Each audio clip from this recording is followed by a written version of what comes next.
అందరికీ అందరూ ఉన్నారు, ఆదుకుంటారు, లైన్లో నిలబెట్టుకుంటారు.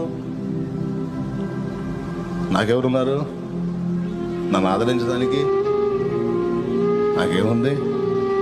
నాకేం దిక్క? నాకేమన్నా ఆదరించే వాళ్ళు ఉన్నారా? నా దగ్గర ఓపిక ఉన్నప్పుడు తిన్నారు, నా దగ్గర ఉంది పొందుకున్నారు. ఇప్పుడు నన్ను ఏకాకి చేశారు. నాకెవరు ఉన్నారు? ఏదో బతుకుతున్నా జీవోత్సవంలాగా. ఇచ్చోడా నేనేనా? అందరూ వదిలిపెట్టినా నేను వదలను. పిచ్చిదానా? అందరూ వదిలేశారా? అందరూ వదిలేస్తారు, వాళ్ళకి ఏం కావు కాబట్టి. నా కూతురు నువ్వు ఈ చేతులతో నిర్మించుకున్నాను నిన్ను. ఒక్క గడి అయినా మర్చిపోతానా నిన్ను? ఒక్క గడియ